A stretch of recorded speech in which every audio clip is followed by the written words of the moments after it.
Black Star was founded in Philadelphia in a lineage of global anti-colonial struggle on land which has been stewarded by the Lenni Lenape people for centuries. We call in our Black, Indigenous, and Brown ancestors who bent time and envisioned a freer, more tender world for us, one that we continue to reach for. We honor all Indigenous peoples and their lands and acknowledge the ongoing genocide and displacement of Indigenous and Black communities. Merely naming the people of this land is not an act of repair, nor is it a form of decolonization. After all, decolonization is an unsettling thing. We use this reminder as an opening to consider ongoing self-determination movements of colonized people across the world. From Palestine to Puerto Rico and everywhere in between. The violence inflicted on our communities is immeasurable and irreparable. Still, we gather in the spirit of generous and joyful exchange and other cultural expression. As Tony Cade Bambara has shown us, through cultural work, we create space for imagination, critique, gathering, pleasure, love, and radical care.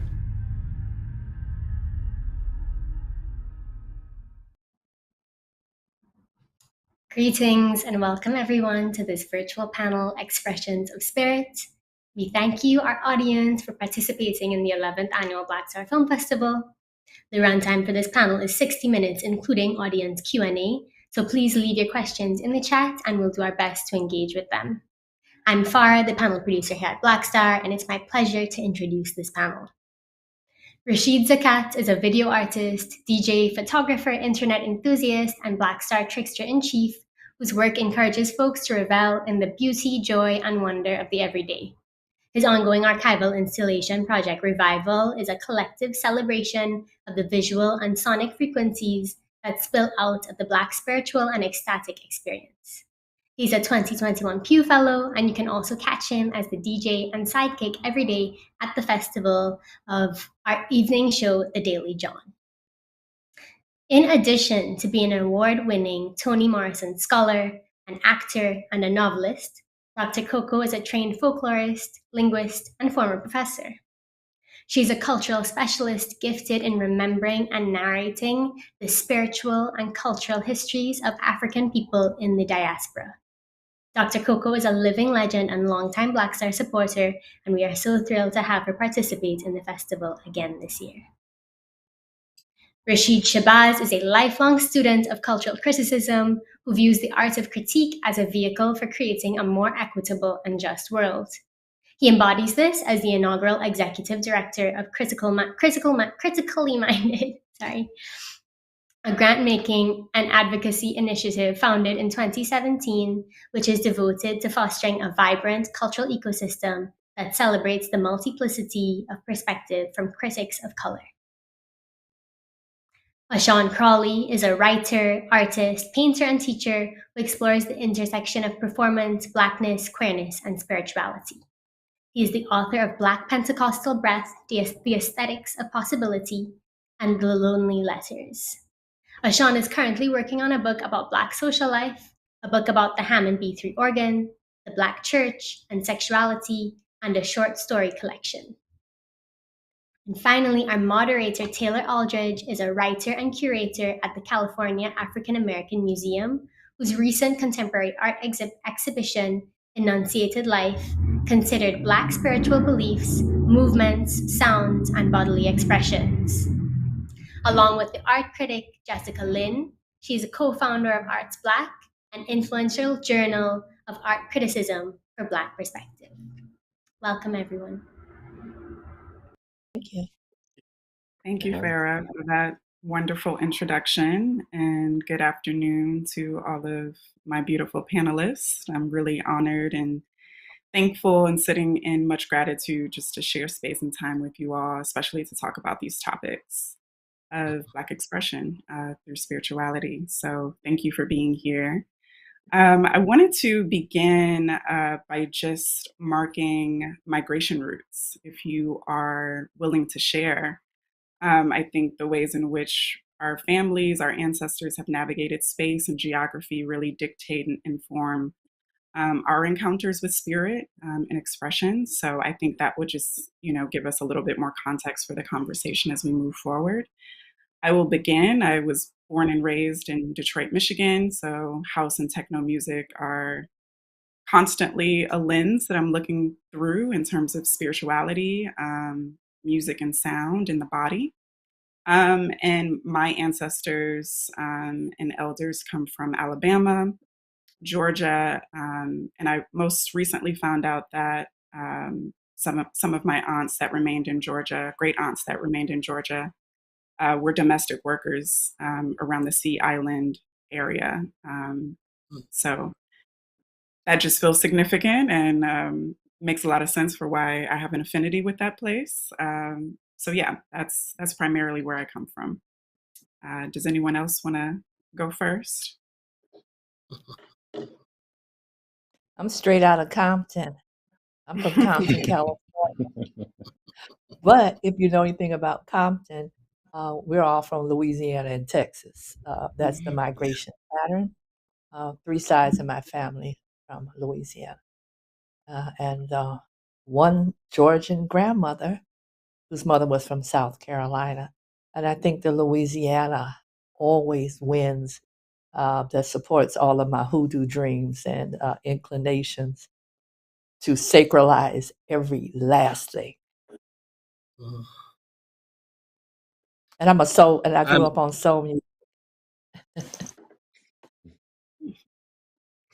I'm sorry for cutting you off. Soul music. I grew up in East Orange, New Jersey, and born and raised, and I currently live somewhere, Virginia. That's where I currently reside.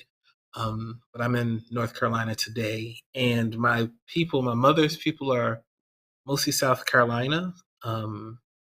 Some folks from Beaufort or Frogmore, which is now St. Helena, and in Savannah, Georgia as well. Some of her people, and then my father's folks are Virginia mostly. And yeah, that's where, and I grew up in New Jersey thinking I'm a gospel kid, so I directed choirs and things, and I thought Jersey didn't have a sound in terms of like musicianship, which is deeply untrue. I've come to find out, you have to get older and mature, but it is a portal because it is a space between New York City on one side and also Philadelphia on another side, and there's a lot of things that happen when you can mix those things together. And we do the heel toe in New Jersey, a dance that I still cannot do, by the way. All of my friends. I'll hop in. I live in Philly now, but I'm born and raised in Baltimore City. And so if you ask me what this number is, it's 2. And 2. And I grew up on a mix of gospel music. No, I grew up on a mix of gospel music, but also Baltimore club music.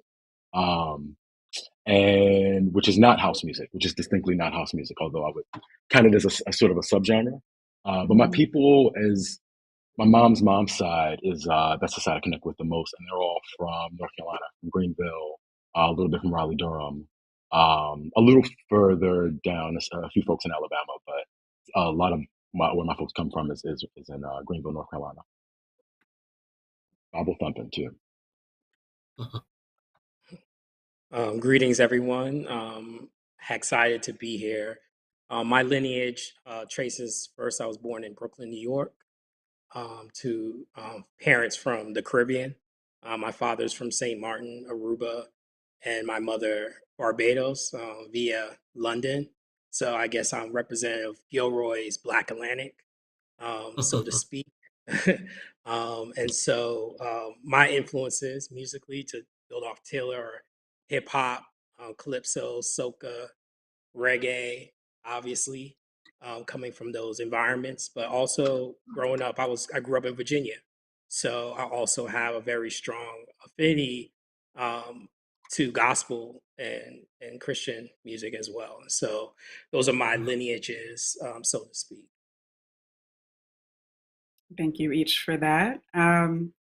So after we had our touch base about a couple of weeks ago, I started to dream up some questions and was really guided by these intersections between Muslim history and culture and the way that it shows up in the contemporary, given that Black Star is based in Philly, right? And each of you have your own sort of relationships to Islam. But the Beyonce album dropped, and that just changed my whole thing. So, we're gonna get to those things, but I think Beyonce's album is just it's just so incredibly relevant in terms of how we utilize house music in particular to get free, and the correlations between that and spiritual music. I think this is a spiritual album in some ways. But I wanted to open there, and I'll begin. My first question sort of references a recent review of the album by DJ scholar Lineage Denise. If you do not know them, I recommend you look them up. Their writing is incredible. But in Denise's essay about the album, they write, "From hand-built sound systems to rent parties, I'm That Girl," the opening track on the album, reminds me that we've done far more than make do. We, and the we here meaning Black people from the Black diaspora, we shape new genres of music at the intersection of possibility and pleasure. So I want to ground the conversation here in this notion of Black music and movement forms being rooted in this desire to more than make do. And instead, they perpetually shape new genres of corporal and sonic expression in an effort to imagine new worlds and to engage with pleasure. I think of the genre of house music that inspired Beyonce's album as also a subgenre of gospel and spiritual music, given the way it functions in club space as revival, historically for queer folks and people of color.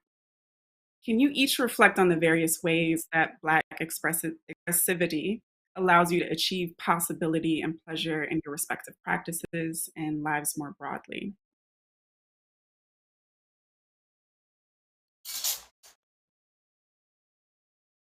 Well, for me, music is just everything. It's all the possibilities of us. It's the making, like Curtis Mayfield said, the makings of you. It's Black sonicity is the highest representation of Black genius, Black creativity, the timeless, immortal will, the impulse, the sonic impulse to recombine. It's like recombining DNA. It's allows for shape shifting, and I'm always thinking about its shape shifting effect, experienced in church settings, experienced on dance floors. That you can be whatever you can imagine. You can be whatever you can imagine yourself to be if you ride the right note and your body kind of aligns itself with those frequency vibrations. It's orgasmic. I just want to say the word orgasmic on a Friday on a panel. Okay. Absolutely. And so I'm just thinking, my whole entire life is like looking for that sound that, like James Thunder Early said in the character in Dream Girl, just looking for that sound, or what Morrison would say, that nutritious sound that can feed you and clothe you.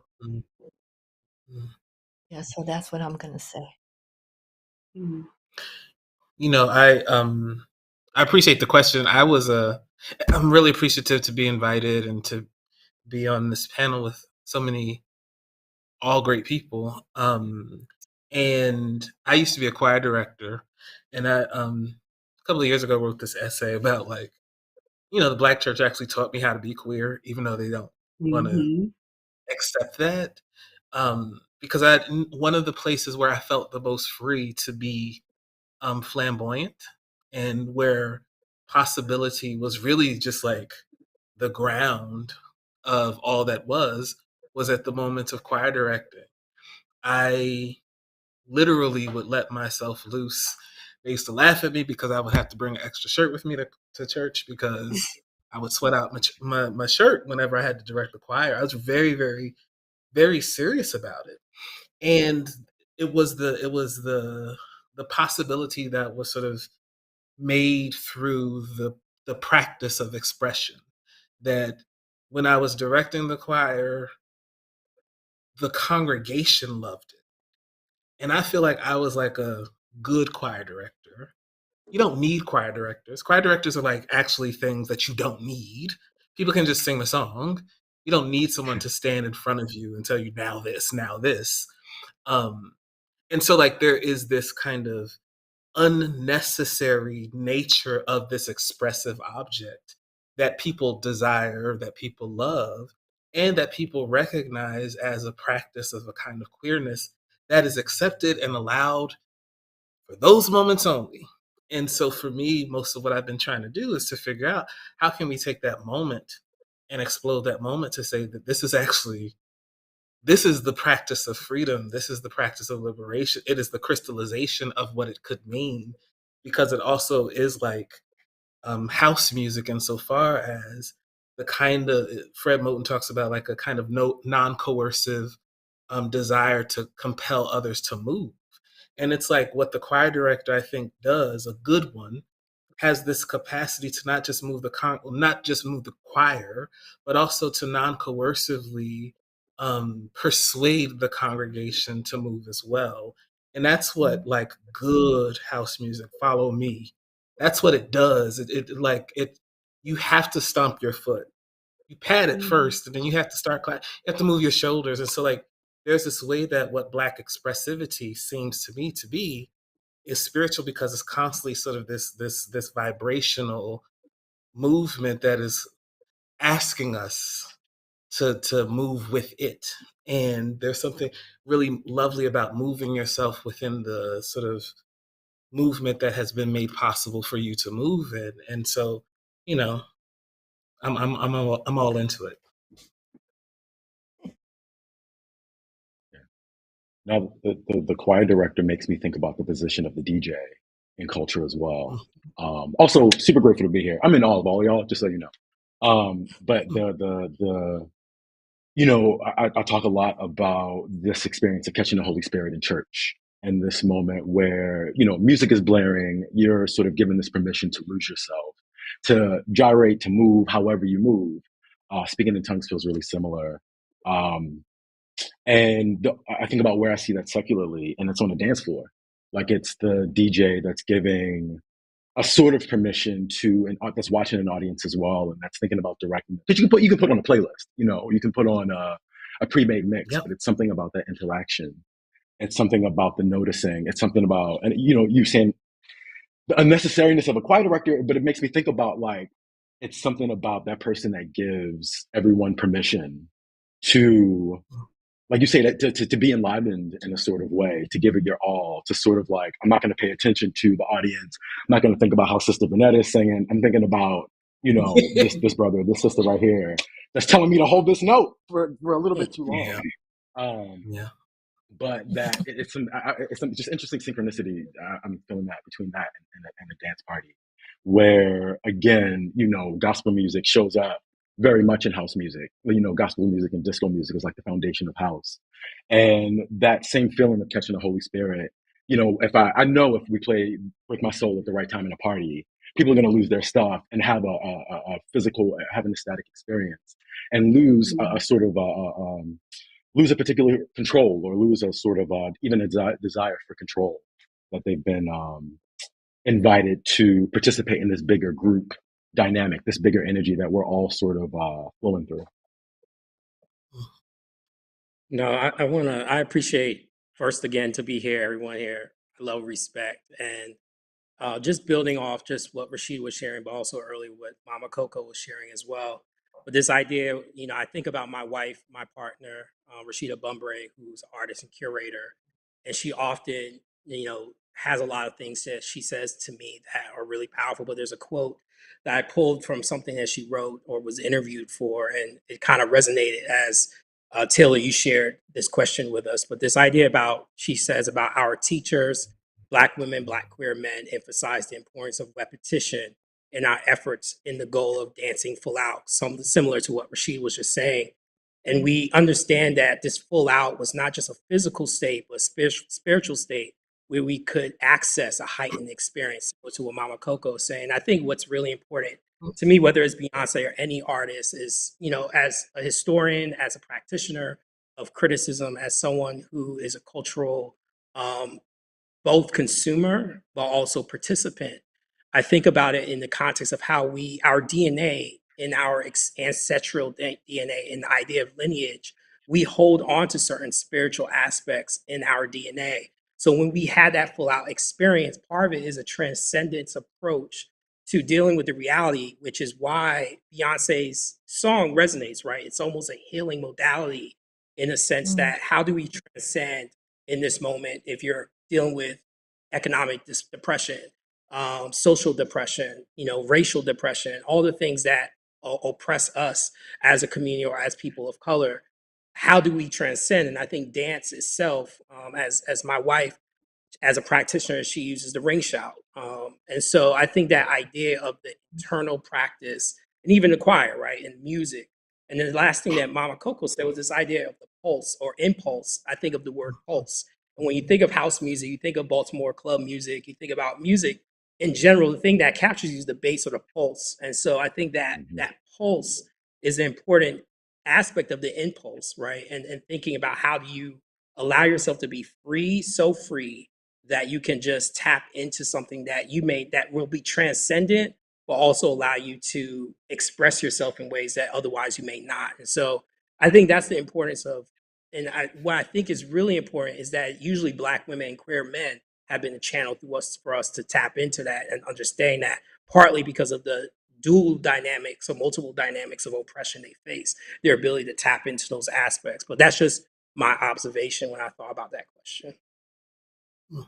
No, that was great, Rashid. Thank you for that. And thank you for summoning your wife into the conversation. I think so many of us have been impacted by her work in indirect and direct ways. So really thankful for Rashida and her work. I want to transition to revert back to this conversation of Islam and recognizing where we are in theory for this panel, Philly. All of the panelists here have arrived in many different ways to the intersection of Black diaspora history and Islam's impact on this history across time and geography. Given Philly's own rich history with Muslim traditions, I want to hear each of you talk about your respective engagements with Islam, and if you can specifically remark about the ways in which the sonic and visual forms that are practiced in this tradition colored your own engagements with spirit, Blackness, and otherwise. And one of the things that's guiding this question is I saw a post that you shared, Mama Koko, and I hope this is okay to bring up, but a post that you shared, I think last week, about your time in Timbuktu. And, you know, you have this way of just like showing up in various platforms in ways that are just so accessible, no matter what platform we're on. And it feels like you are in preaching mode and conjuring mode with all of us. And so I wonder if you can just maybe speak a little bit to your own engagement with Islam and maybe even specifically about that post in Timbuktu. And then, of course, Rashid, if you can maybe continue on and sharing your experiences, both Rashids and then Ashon, because I know your scholarship has touched on this, right? So yeah, Mama Koko, if you don't mind being more generous with us Okay. in that regard. Well, as part of my conscious choices along the way to dibble and dabble in everything that Black people do from very early on. Being a Catholic that joined the Second Benevolent Baptist Church at age 9, and because I was so impressed with the way that the spirit could have its way with the body and dance it all around the church, and we wasn't doing that at St. Albert the Great Catholic Church in Compton. It led me to go to the Nation of Islam just for, a little drive-by like we do in Compton. But I took Kalima Shahad in 79. And I said all of the right things and did all of the right things. But I don't know if I was really ever into Islam. I think I wanted to be into Islam because it wasn't Christianity. And in my mind, and the narrow point of view at the time, anything that white folks wasn't doing is what I want to be on that train. But on a sonic level, Islam reminded me of the kind of folkloric voices and chants that you could hear, the people that sold watermelons or crawfish going down the French Quarter or any other place. This kind of what is it, melisma? What is it? I don't know if Melisma. I'm pronouncing it. Melisma, that worrying the line, that extension of taking a one syllable word and tricking it out to 42 syllables and sustaining the note. And so that's what even if somebody's calling the Adhan, I used to live in Cairo, Egypt. I was a Fulbright fellow, and I lived in Cairo, Egypt. And Friday Juma, Salat al-Juma is very, very important. But even if the muezzin was just crappy, it didn't matter. The idea is that call is called, that call to prayer reminded me of Black women singing in the senior choir and extending the line of Amazing Grace to 35 minutes before the song even began. So I think of the continuity of sound and the extension of sound as a way to anything that's an extension is an extension to your life. It's an extension to the moment. And it is also saying that they're going back to possibilities again. Islam can provide a possibility, or the sound can provide that possibility to touch the eternal. And that's what I think Baltimore club music, But I don't want to make a distinction between the genres so much, because the navel of them seem to come from the same root, as we would say in Louisiana English. Yeah, a gospel singer and a muezzin, or the person that gets the crowd moving in the hip hop set, saying yo, yo yo yo yo yo yo yo yo yo. It's that repetition that we talked about, that eternal loop. Yeah. And so I think Islam gave me the possibilities that there were some people that prayed on the beat, and there were some people that did something else. But we come from circles of all of those people, and we could return, like the little crumbs in Hansel and Gretel. We could find our way home if we picked up each of the crumbs along the way. And for me, Islam was a big crumb. Yeah, so just to build off of that, as Mama Koko, I grew up in the Nation of Islam. I was born into the Nation of Islam, and I would say culturally and by the way I show up in the world, I am a Muslim. People see me as such when I enter into space, whether it's the bodega and folks give me the greetings, or it's, I'm getting into a cab and someone gives me the greetings. It's a natural assumption that people make. So culturally, I show up in the world as a Muslim, and but I wouldn't say I'm a full-time practicing Muslim. I have a very complicated relationship, meaning that as a person of African descent, I hold, as Mama Coco, multiple identities. I am Muslim, but I also grew up in a Christian influenced home as well. I also grew up influenced by an evolving African centered approach to life, whether that's Yoruba, Ifa practices. But at the root of it, I would say, similar to what has been shared, is that Islam for me has offered a sense of possibility. But in the nation, there's two things I was thinking about as we were having this conversation I wanted to share, and I don't think everyone ever talks about it. It's just the music aspect of the Nation of Islam. When I was growing up, there was two songs that really had impact on me. One was a song that I will try not to sing really to just butcher it, but just this idea of like there was a song called Muhammad Has a Devil on the Run. And it had this kind of like repetition approach to it that you just kind of like, it felt almost like a church gospel type of song, but it was not. And I was just thinking about how, in the absence of being a very disciplined, militaristic aspect to practice and music not being central to it, there were certain things. And the second was Farrakhan's "A White Man's Heaven is a Black Man's Hell." And I think the musicality of that was very interesting. And I think those were the two things, in addition to Malcolm X's autobiography, when I was very young, that influenced me. And then as you grow up in hip hop during that period of time, it was cool to be Muslim, right? It was cool to be, whether it's 5%er or elsewise, it made me connected in a different way because I was like honored in a way to be like, oh, I already know all that stuff, right? Because I grew up in it. And so there were these influences that affected that and allowed for space to show up. So in that regard, I think Islam had that dynamic impact and continues to have that impact on me, but also those other influences I mentioned as well in terms of Christianity and Ifa and Yoruba traditions as well. But that's how I show up centrally.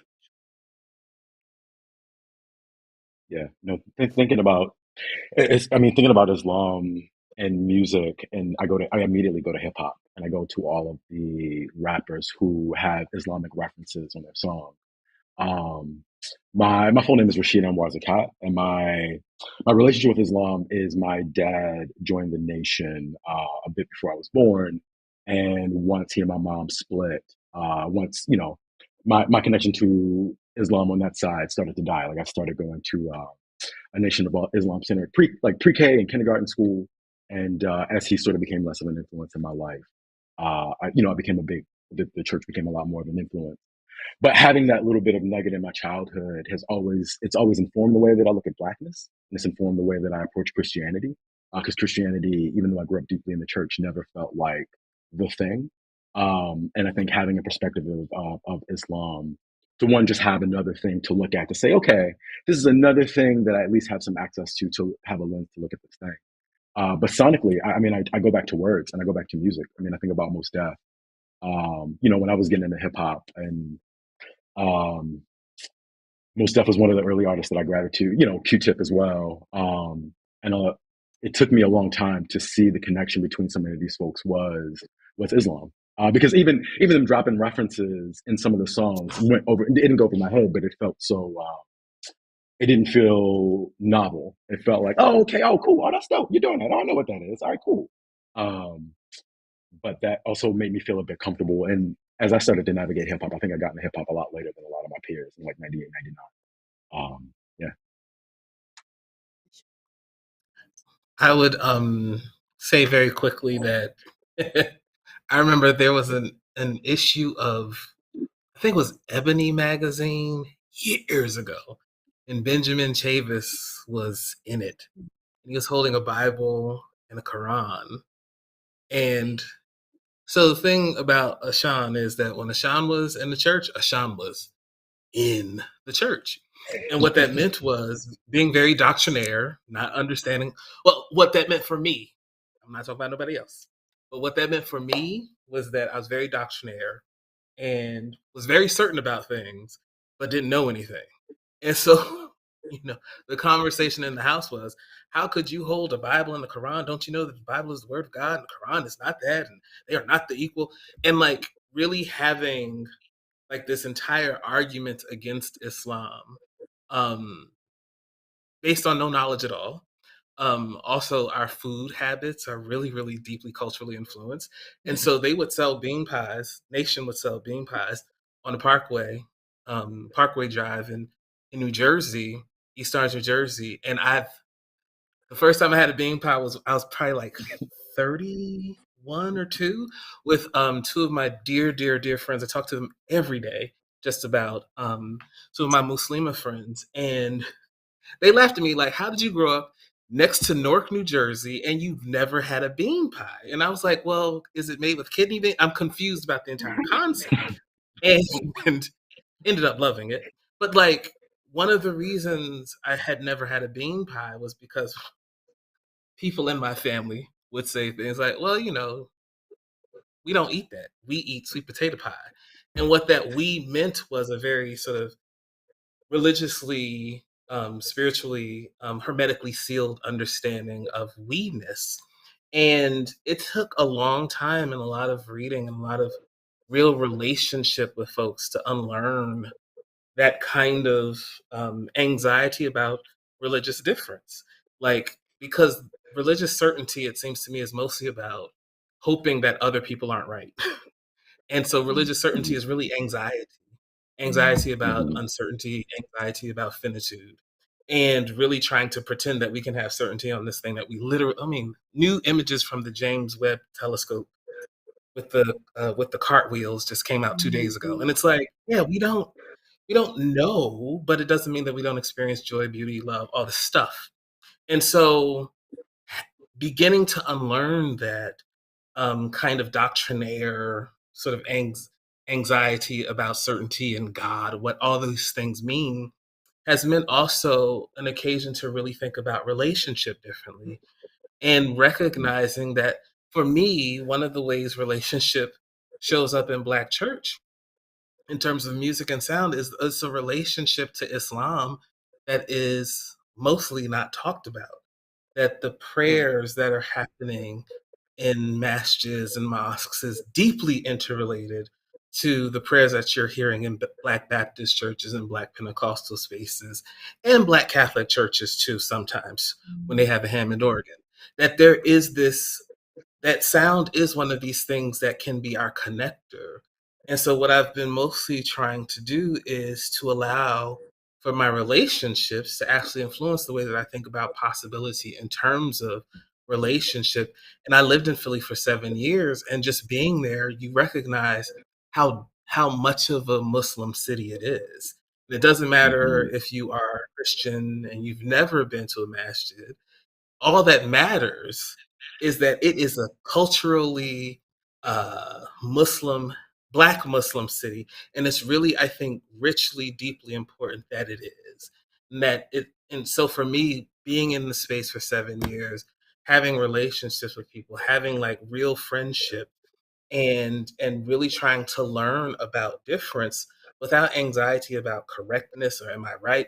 Like once you let that go, it actually can produce different kinds of relationships with people. And so trying to like really, really sort of ground myself in possibility for relationship. Islam is one of the sort of traditions that has allowed me to think about that relationship in very dense and sort of material and sort of daily practice of the attempt to make those relations. Thank you, Ashon. And I'll bring it up because you didn't, but there's a really incredible talk that Ashon did at Duke University, I think maybe like 7 years ago. That's available on YouTube. But in it, I think this was one of the first engagements I had with your work. you sort of chart this trajectory of performances of sort of the call to prayer in Islam to early 19th century blues recordings that were collected by Alan Lomax. Then you show some Pentecostal preachings and performances where the sort of run is more distinct in spiritual song.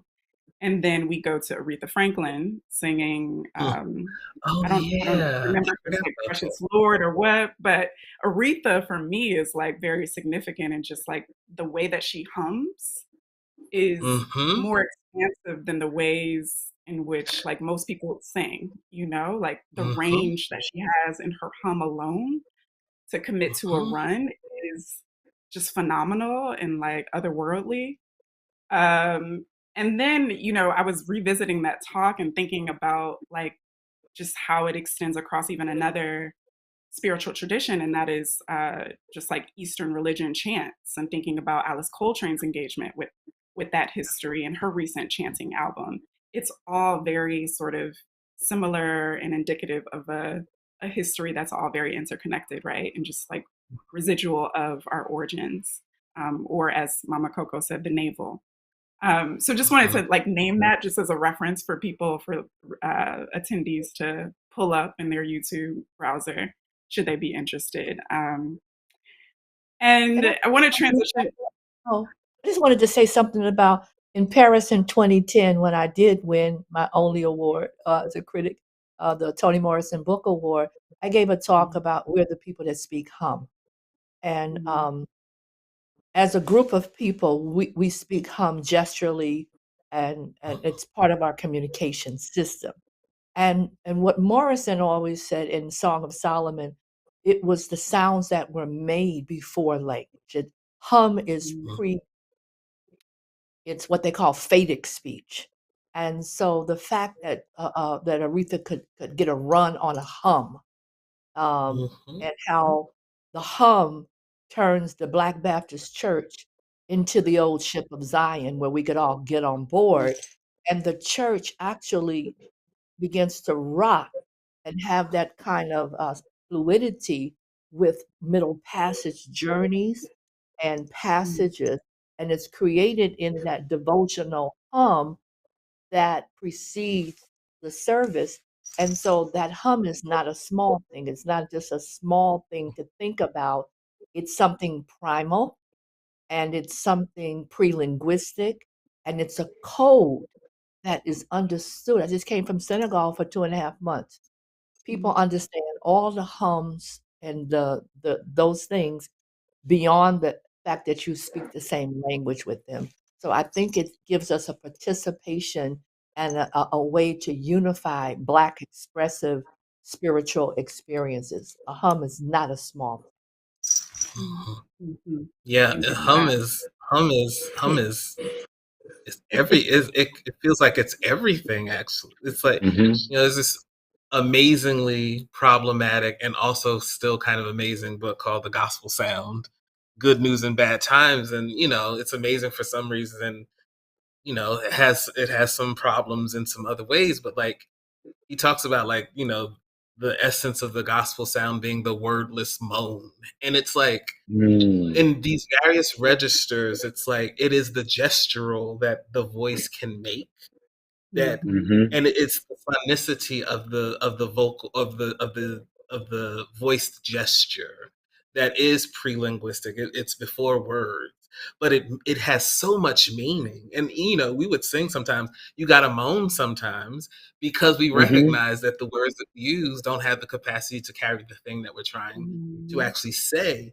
And I'm like, okay, so let's take that to its conclusion, which is, if we're going to say that words cannot capture, then that means for me that doctrine, which is produced in words, doesn't have the capacity to capture or to carry the thing that like Blackness actually is, and like the deep consistencies of the ways Black folks behave, not the sameness, but the consistency with which there is this attention to sound as gesture, for example, means that that it is being, we are carrying things in us, and we are allowing them to emerge constantly over and over again. And perhaps we need to, more of us, I should say, should attend to what it means to continue to practice these things that have sustained us, that have given us joy in so much sorrow, and that have allowed us to imagine relationship and to produce relationship and produce resistance. And, yeah. Thank you. Thank you for that. Yeah, to that end, the hum and the ways in which moans sort of show up in Black music and expression. I wanted to talk about improvisation and intuition, which is often at the crux of the ways that we create Black sound and Black movement. I'm thinking about just the inventiveness of jazz and hip hop and freestyle, the gestures of dance that come out of this cultural history. How does improvisation configure into each of your practices? I try never to do the same twice. I'm thinking about the Soul Train line. You got to get on that Soul Train line, and you're going down the lane, and you got to show what you can do, and you got to do your own thing. Improvisation is part of that innovation that we have in humanities, that the forms may have a certain constancy, but that improvisation makes it new every time. And it's a certain organicity. You can't practice what you finna do. You can practice a little bit, but you got to always leave room for God. I know Maxwell said it best, but you got to leave that God piece in there. And that innovation is that surprise God piece that'll show up even in repeated behavior. There will be something a little nuanced, something that she didn't do that the last time. And I like that album with Jill Scott, but she did it different. She did it different when she showed up at the arena, and I like that too. So it always gives you a chance to refortify and recertify the self in a new way. And it's always the newness of something in the changing same. So it says there's same, and then there's the changing same. Yeah, so I love the idea of innovation and improvisation. Yeah, that's like making peach cobbler out of rotten peaches. That's an improvisation. Did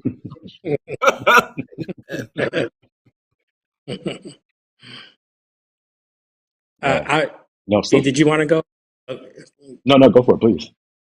No, I was going to say, I wanted to respond on multiple levels to that, because I think in some ways I may be a traditionalist, maybe through training, but the idea of repetition for me also, and improvisation tied to that, goes to first understanding form and practice. And what that means is it allows you to, whether it's through writing, which is my form of practice often, or other ways, is first understanding whether the basic parameters through which you're working, whether you're writing a poem into sonnet or a haiku, understanding that, and then being able to, within those forms, understanding, once you understand structure, how do you improvise? And I think about tap, I think about jazz, I think about the certain ways in which people, once you understand the actual foundational skills, how you're able to allow for space for spirit to enter into it. And when we initially were planning for this conversation, I was thinking a lot about movies,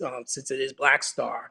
And this idea, when you go back to the hum, one of the movies that stand out for me is Glory, at the scene where they're actually humming before they go into battle, and they're being improvisational about the song in which they're sharing their testimony as they get ready. And I think about that.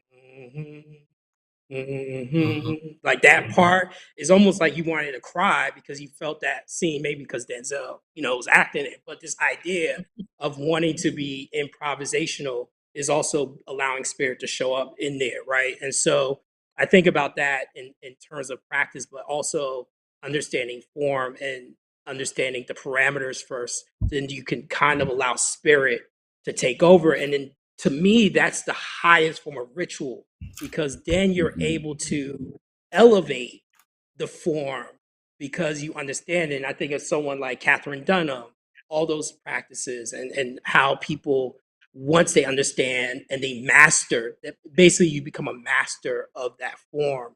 And then improvisation becomes natural in that. And I think about all the great dancers, that even Camille Brown, at this moment. And so that's just my thought on it. No, Rashid, you took some of the words out of my mouth around this connection between improvisation and ritual and or rigor. And like so much of my own practice, so many of my practices are about improvisation because they feel like they're about feeling. Like I think about DJing a party where you got to be connected to people in the spot in the moment. You got to be seeing what people are responding to and feeling what people are responding to, and then feel something to then produce something for them to feel. I think about filmmaking very similarly, where you're on set and what's happening on the day, for example, you're taking what you're being thrown and juggling that. Okay, well, the actor is sick, you're not delivering this line, XYZ didn't show up, and we have to sort of, there's a practice of improvisation I think about for my own practice that I know comes from church, that comes from theater, that is yes and, it's you're accepting the reality of this thing and you're looking for ways to deepen aliveness with this reality that you are in. And if you're sharing that reality, or how can you then share that reality with all of the people in the room and all of the ways that we have to connect with people and communicate as humans? Whether it's as simple as a hum or a run or a riff, or as complicated as a movement in a song or a symphony. There's something that feels like it, but that requires this other sort of practice to show up as a musician if you're looking to do a particular sort of improvisation as a musician, because the break rules, you got to kind of know the rules. And it feels like, yeah, there's a type of showing up. There's a type of showing up that opens up the space for the spirit, and it opens up space for aliveness, and that yeah, I'm not quite sure how to reconcile that balance, but that feels like that's it. It's that ritual that you continually you're coming back to and you're listening and you're mining. And when folks are in the room with you, or folks are becoming a part of that practice as an audience or as other artists, you're sharing that. You're looking for those threads that folks are also connected on to share that sort of reality or to share that aliveness.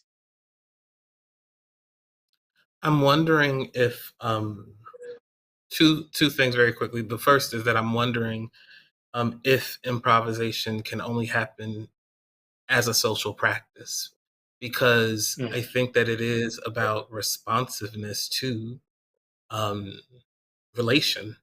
That, even if you're playing a chord that you've never played before, I don't know if it's improvisation unless it is within the context of its emerging in relation to a social space in which it is happening. And sometimes a social space can be like, oh, I was listening to Twinkie Clark play the organ, and so I'm trying to think with her as I'm playing it in my, at the church by myself. But that improvisation might itself be the practice of the social, the fundamental recognition that what you are doing is in relation. Because when you talk about DJing, and like for me, one of the things I want to learn, but too many things I want to learn. I keep downloading the DJ applications on my iPad and then getting mad. But like, I want to beat match a lot. There's two songs I want to beat match, and one of them is what's her name? No Name. Don't Forget About Me. And Dorinda Clark Cole, if it had not been for the Lord, at the very end, it can work, but I can't get the beat match right. But like DJs who know how to do that, I think that there's something really beautiful about seeing what's happening in the folks that are dancing and saying, I know what should be next. And like the folks don't know what's next. They don't know when it's coming next, but when it happens, it's like, it's this beautiful surprise. And my favorite example of a beautiful surprise is D'Angelo's The Line. It's my favorite of D'Angelo's songs because Dino Palladino is playing one bass progression the entire song, except for minute 4 and second 52. He changes the bass line at that one moment, and then he goes back to the regular bass line. And it's like, that for me is like the height of surprise, because you have been so prepared for the repetition that is ceaselessly unchanging. And he changes it at 1 second and then goes back to the other thing. And for me, improvisation is also that, insofar as it compels those who have experienced it to recognize, oh, it could have been different the entire time. That those were intentional choices that were being made. And this change too is an intentional choice. And so, like, improvisation doesn't happen without deep thought. That improvisation is the practice of thinking. Some people, I could just play anything. It's like, well, but you can't, because you still got to be in the right key. Or like, you have to get your way to the right key. Yeah. Oh, no, I was gonna say it's deep thought, but also you just reminded me of this report I remember reading. They did a brain MRI or a CAT scan of folks while they were freestyling. They did freestyle rapping. So they did like a rap verse that was written, and then they did a rap verse that was freestyle. And they saw in the freestyle the parts of their brains associated with consequences shut off. Like the parts of your mind that would be like that associate with a particular sort of judgment, or I could mess up. They get eliminated in that process. I don't remember what I was bringing that up to offer, but that just sparked that thought. That's why I couldn't improvise on the organ, because I was always like, is this the right chord? Am I gonna mess up? What they gonna think? You gotta shut that off, I guess. I don't know. I think it raises interesting points around improvisation itself, and just whether improvisation, I think you were alluding to this, Ashon, but just this idea, if improvisation is practiced, or is improvisation in the moment. And I think there's a, like you said, that tension. I think, Rashid, you were saying this tension of, is it a both and? Is it, because I think it's interesting to think about improvisation, because you think of improvisation, you think about, like you said, you have to know the chords, you have to know how to practice, you need to know those things, but there's something about, as Mama Koko was saying, but then something just takes over. And I think you see that in a lot of musicality. But it's interesting, your point, that this idea of, and you raised the word earlier on about moment. And I wonder if improvisation has to happen in a particular moment, or is improvisation, as I think what you're alluding to, and I don't know if I'm accurate, but just idea, is it practiced itself, which is interesting as a concept, I think, of when we think about. And then I just wanted to acknowledge, I mentioned the ring shot. I wanted to mention, just because of history and just lineage, the McIntosh, County Shouters, who obviously are the originator of that. I just wanted to shout them. I'm always thinking about the electric slide. And I'm always thinking about the improvisation of counterclockwise dancing, whether you're in Haiti dancing around the peristyle, or you're in Bahia, Brazil, or you're just, playing Little Sally Walker, sitting in the salsa, going counterclockwise. That form, that motif of the Dikanga, wrong ring, the counterclockwise circles, where you begin on the central axis of the Kalunga line, on the line, and then you go 3 to the right, come to the center, go 3 to the right, go to the left, 3 to the left, come back to the center, go 3 to the back, and then you reach down at that break at Takula, where it's red, where it's the high point of the cosmogram. And the fact that it's not so much that we remember that it was the Dikanga Dia Congo. The most important thing is that we repeat it, just like the brothers pouring liquor on the concrete for the deceased. They don't necessarily have to say, I'm participating in a ancient African ritual of honoring the dead by pouring liquor on the ground. No, that they're doing it is the thing. And so the thing that I think, when you began with the conversation, is just not making something or just making do. It's a perpetuity. It's perpetuating a notion, an impulse, a behavior that is part of a memory that's as much a memory as anything else, because the body always remembers. That's why they say the body can't tell a lie. You can't say I'm sick and the body be well. It follows what you're doing. And so the fact that the thing that and Rashid Capricorn said, it's the social practices of it. Like we get immense joy doing that electric slide, and everybody can do it. Little kids, grandmama, get out there, and we can do so many iterations. The Cupid shuffle. We could just do the left. We could just do it, and we'll just keep doing it and doing it and doing it. And in that perpetuity of dancing that counterclockwise circle, I'm reminded of Sitting Bull and the Ghost Dance. And that's how Sitting Bull actually finally got murdered, because he was heading up the dance of the ghost dance, where all of the groups of indigenous people started doing the counterclockwise circle dance. And the white folks sent General Howard and everybody like, they dancing, y'all. We got to stop this. We don't know what this beat means. We don't know what this dance means. We don't know what this drum means. Stoner Rebellion in 1700s. We don't know what this means, so you can't do it. And so we continue to trace the circle to talk about the cyclical nature of our cosmologies and belief, and we just do it, and we just keep innovating, and we'll be dancing this circle until there's no more circle left to dance, to reiterate the notions of perpetuity and the sense of alwaysness. I don't know if alwaysness is a word, but it's like I'm taking the idea from Stevie Wonder's ass, and I'm calling that an alwaysness. Yeah. Always. I just also just wanted to really quickly throw out the word play, like thinking about these notions of idea of improvisation, and thinking about these notions of how do you invite the spirit in. And you don't play music, you work music. I mean, you don't work music, you play music. And so much of play is innate in us already. It's already there. And that's it. I know we gotta go. No, thank you for that, Rashid. I think I got the okay to extend to 6:05. I have one more question that I wanted to end on, but if y'all need to go, let me know. You good? You good? Okay.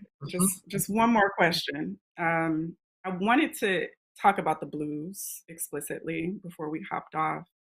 And I was revisiting Jen and Kiru's Rebirth is Necessary, incredible short film about a lot of things, but spirituality and Black diaspora is at the crux of it. And in it, she reappropriates a clip of Lightning Hopkins, who's a renowned Texas bluesman.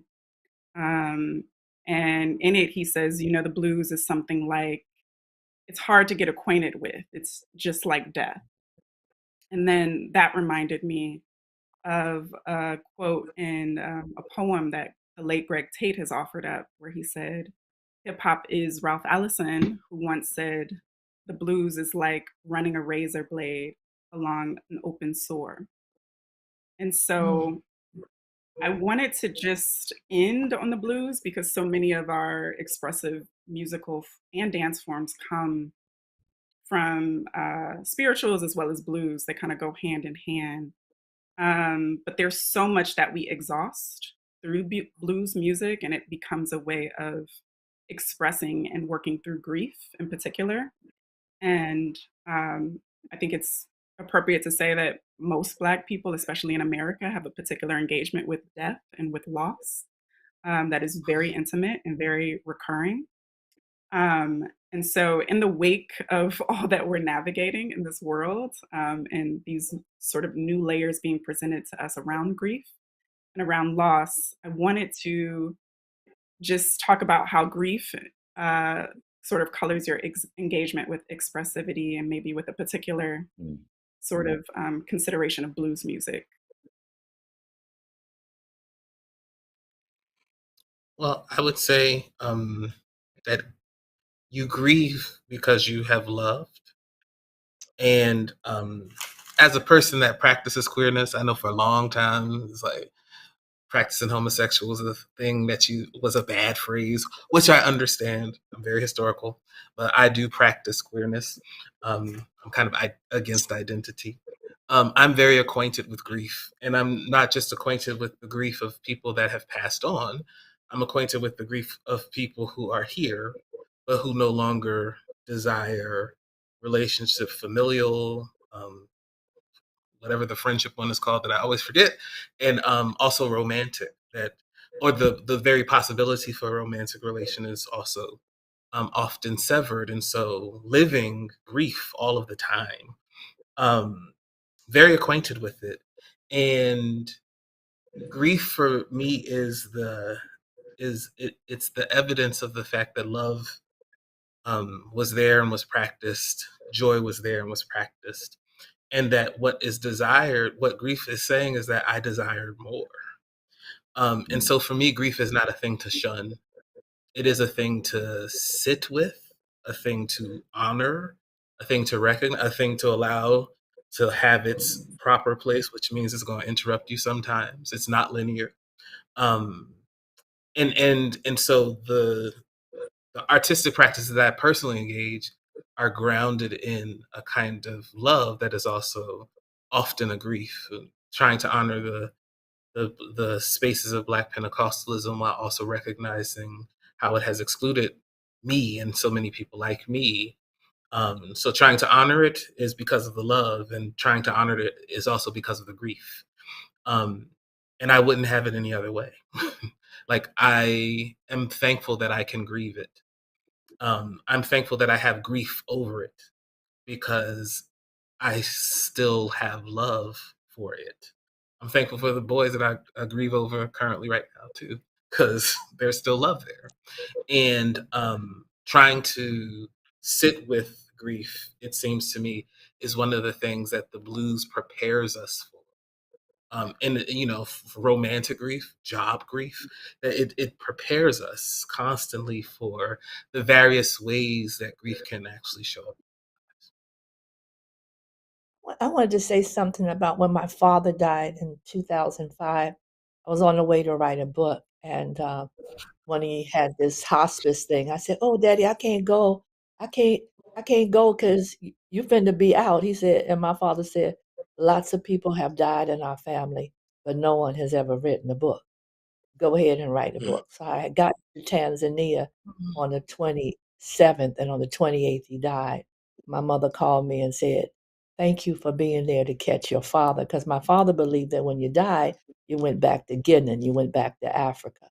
So we planted a tree right there in Arusha, Tanzania, and it's called My Daddy's Tree. And one night I think I had a moment of grief. I never really had grief like that. But I told my husband, it was like years later, I said, "Oh, I wish I would have been there to at least see my daddy one more time." And I went to my shrine, went to my Boveda, and I lit the candle. And I was at the altar, I was at the shrine. And in the next room, remember iPods? All of a sudden, the iPod that was on the dock came on, and it was Gil Scott Heron. And the message was, and the song he was singing, "Your daddy loves you. Your daddy loves." And it was like, "Daddy," I'm at the shrine grieving for my father. And then all of a sudden, here comes Gil Scott singing the song. And I just said, out of all of the songs on the 2000 playlist I had on the iPod, it came on without anything. And it came to that. And I think about Zora Neale Hurston, "Mourning shouldn't last any longer than grief." And that the blues and music allows us to revisit something, deal with it, and in that moaning, and I feel like I want to moan sometime, allows you to move forward, because it's always about moving forward. That which does not dance dies, of course. That which does not sing does not live.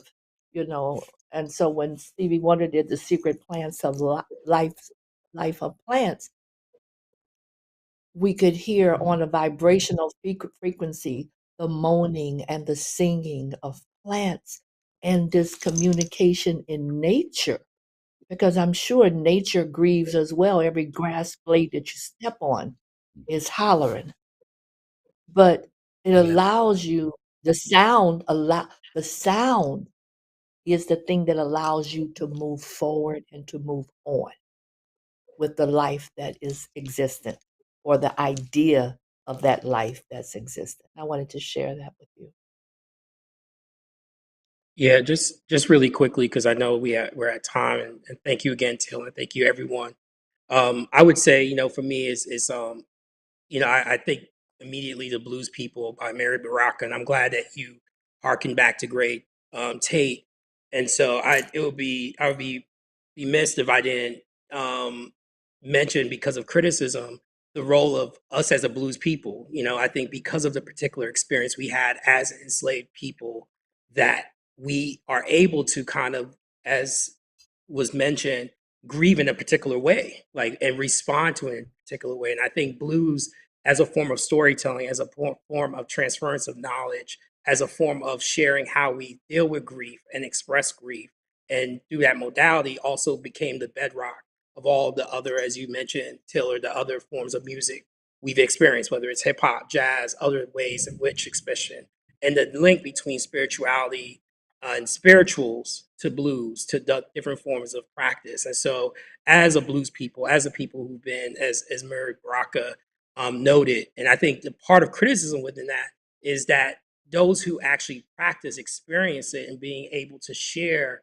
and be able, as Baraka was trying, Mary Baraka was trying to do, was try to break down the fact that those who were trying to understand our blues, understand our jazz, understand our music, we're not of the culture, and making sure that those who are experiencing it are of the culture, to be able to digest it and bring meaning to it in a particular way.